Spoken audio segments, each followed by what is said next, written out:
ආයිබෝවන් අද අපි ගැඹුරින් කතා කරන්න සූදානම් වෙන්නේ ශ්‍රී ලංකාවේ නීති පද්ධතියේ ගොඩක් කතාබහට ලක් වෙන මාතෘකාවක් යන ඒ තමයි අධිකරණයක අපහාස කිරීමේ නීතිය. ඔව් ඇත්තටම වැදගත් මාතෘකාවක්. මේකට අපි පදනම් කරගන්නේ නීතිඥ සමීර වික්‍රමසිංහ මහත්මයාගේ සටහන් වගේම අර 2024 ආපු අලුත් පනතත්.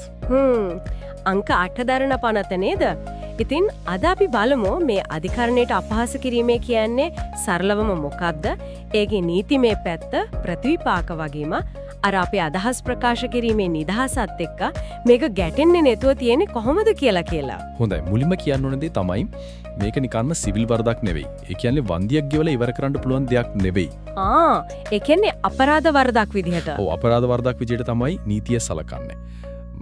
මේ නීති පිටිපස්සේ තියෙන ප්‍රධාන අරමුණු දෙකක් තියෙනවා. එකක් තමයි අධිකරණයේ වැඩවලට, ඒ කියන්නේ යුක්ති ඉටු කරන ක්‍රියාවලියට බාධා වෙන එක නවත්තන්න එක. හරි. අනික තමයි අධිකරණය කියන්නේ මහජනතාවගේ දෙයක් නේ. ඉතින් ඒකට තියෙන මහජන විශ්වාසයේ ගෞරවය ඒව ආරක්ෂා කරන එක. ඒක මහජන පරමාධිපත්‍යයටත් සම්බන්ධයි වගේ නේද? අධිකරණයට ගරු කරනවා කියන්නේ මහජනතාවට ගරු කරනවා වගේ. හරියටම හරි. ඒකයි ව්‍යවස්ථාවේ 105 වගන්තියෙන් ශ්‍රේෂ්ඨ අධිකරණයට අභ්‍යාචනාධිකරණයට එහෙම මේ ගැන දඬුවම් දෙන්න බලය දීලා තියෙන්නේ. මෙතනදී අර සබ්ජුඩිසේ කියන මූලධර්මයක් වැදගත්. ඒ මොකද්ද? ඒ කියන්නේ උසාවියක නඩුවක් විභාග වෙමින් පවතිනකොට ඒ ගැන එළියේ කතා කරලා ඒකේ තීන්දුවට බලපෑම් වෙන්න පුළුවන් දේවල් කියන්න එපා කියන එක. එහෙම වුණොත් යුක්තියට බාධා වෙන්න පුළුවන් නිසා. තේරෙනවා. එතකොට මොන වගේ දේවල්ද මේ අපහාසයක් විදියට සැලකෙන්නේ? කවුරු හරි එහෙව වැරදිකාරයෙක් වුණොත් මොකද වෙන්නේ? මෙහෙමයි. උසාවි නියෝගයක් ගණන් ගන්නේ නැතුව ඉන්න එක, ඒක ක්‍රියාත්මක කරන එකට බාධා කරන එක ඒව ප්‍රධානයි. ඊට අමතරව නඩුවක පාර්ශවවලට, සාක්ෂිකාරයන්ට, විනිසුරුවරුන්ට බලපෑමක් වෙන්න විදිහ ප්‍රකාශ කරන එක, සමහර වෙලාවට උසාවිය අතුලේ අශෝභන විදිහට හැසිරෙන එක. ඒ කියන්නේ කෑ ගහන එක, ෆෝන් රින්ග් වෙන එක වගේ දේත් බරපතල වෙන්න පුළුවන්. දඬුවම් පැත්ත කොහොමද?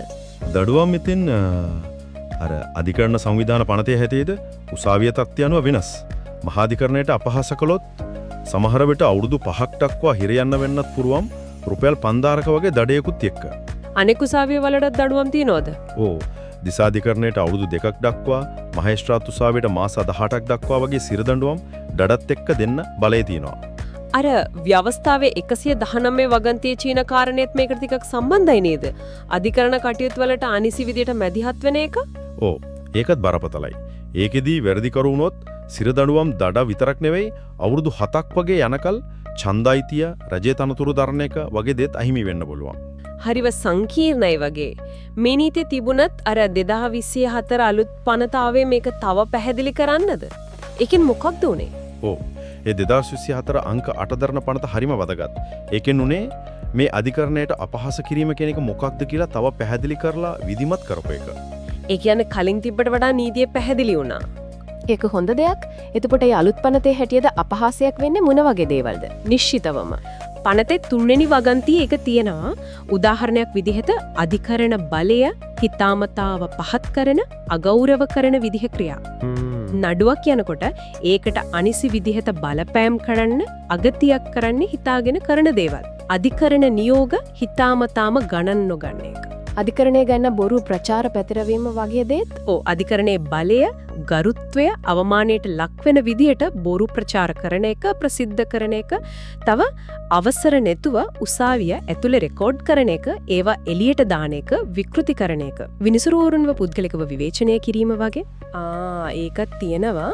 විනිසුරුවරයෙක්ව හරි අධිකරණ නිලධාරියෙක්ව හරි එයාගේ රාජකාරියට බාධා වෙන විදිහට, මහජන අප්‍රසාදයේ සක්කය ඇති වෙන විදිහට අවමානයට ලක් කරන එකත් අපහාසයක් වෙන්න පුළුවන්. හැබැයි ඉතින් අර මූලික අයිතිවාසිකමක් වෙන භාෂණය සහ අදහස් ප්‍රකාශ කිරීමේ නිදහස ව්‍යවස්ථාවේ 1411A වලින් දීලා තියෙන. ඒකයි මේ නීතියයි ගැටෙන්නේ නැද්ද? හොඳ ප්‍රශ්නයක්. ඔව්, ඒ නිදහස අපිට තියෙනවා. ඒක මූලික අයිතිවාසිකමක්. හැබැයි ඒක අසීමිත නැහැ. ව්‍යවස්ථාවෙන්ම 15 වගන්තිය කියනවා ඒ නිදහස සීමාවන්ට යටත් කියලා. ඒ සීමා මොනවද? නීතියෙන් දාන සීමා. උදාහරණයක් තමයි අධිකරණයට අපහාස කිරීම වැළැක්වීමේ නීති. ඒක ඒ සීමා කිරීම වලින් එකක්. හරි. හැබැයි වැදගත්ම දේ තමයි අර 2024 අලුත් පනතේම 4 වෙනි වගන්තියේ මේක අපහාසයක් විදියට සලකන්නේ නැති අවස්ථා ගැනත් පැහැදිලිව කියනවා. ඒක ගොඩක් වැදගත්. මොනවද ඒ වැතිරේක? කොහොමද මේ සීමාව තීරණය වෙන්නේ? ප්‍රධාන වශයෙන් කරුණු 3ක් විතර තියෙනවා. එකක් නඩුවක් ඉවර වුණාට පස්සේ ඒ තීන්දුව ගැන සද්භාවයෙන්, ඒ කියන්නේ නරක චේතනාවක් නැතුව ඇත්ත කරුණු මත පදනම්ව සාධාරණ විවේචනයක් කරන එක. සද්භාවයෙන් කියන එක වැදගත් වගේ. ඔව්. දෙක නඩුවක් යන අතරතුරු උනත් කාටවත් අගතියක් කරන්න හිතන්නේ නැතුව ඇත්ත තොරතුරු නිවැරදිව වාර්තා කරන එක. පත්තරයක යන සාධාරණ වාර්තාවක් වගේ. හයි. 3 මහජන යහපත හිතේ තියාගෙන ඇත්ත කරුණු ප්‍රකාශයට පත් කරන එක. මේ හැම දෙයකදීම බලන්නේ අදහස පිටිපස්සේ තියෙන චේතනාව, කරුණු වල ඇත්ත නැත්ත වගේ දේවල්. හරිම පැහැදිලි. එහෙනම් අපි මේ කතා කරපු දේවල් එකට ගත්තොත් අධිකරණයට අපහාස කිරීමේ නීතිය කියන්නේ අපේ අධිකරණ පද්ධතියේ ස්වාධීනත්වය, ඒ වගේම මහජන විශ්වාසය ආරක්ෂා කරන්න තියෙන හරිම වැදගත් නීතිමය රාමුවක්. ඔව් මහජන පරමාධිපත්‍ය එක්කත් බැඳිලා තියෙන. ඒක ඇත්ත. ඉතින් 2024 අලුත් පනතින් මේ නීතිය තව පැහැදිලි කරලා අර අදහස් ප්‍රකාශ කිරීමේ නිදහසත් එක්ක මේක සම්බර වෙන්න ඕඩ කොහොමද කියලත් යම්කිසි මඟ පෙන්වීමක් දීලා තියෙනවා වගේ. හරියටම. හැබැයි ඉතින් අවසාන වශයෙන් පොඩි දෙයක් හිතන්න ඉතුරු ගලොත් කියන්න. මේ අලුත් පනතෙන් හඳුන්වලා දුන්න සද්භාවය, සාධාරණ විවේචනය වඩි වචන. එතකොට නඩුවකට මැදිහත් වෙනවා හරි අගතියක් කරනවා හරි කියන එක මේවා අද කාලේ තොරතුරු අතිශය වේගයෙන් සමහර විට කිසිම ෆිල්ටර් එකක් නැතුව හොමාර වෙන මේ ඩිජිටල් ලෝකයේ ඇතුලේ ප්‍රායෝගිකව කොහොමද අර්ථකථනය වෙන්නේ? ඒක ඉතින් ඕනේ ප්‍රශ්නයක් තමයි. ඔව්. මේ නීතිමය සීමාවන් සහ අපේ අයිතිවාසිකම් අතර තියෙන හරිම සියුම් සමබරතාවය අපි කොහොමද හරියටම පවත්වාගෙන යන්නේ කියන එක.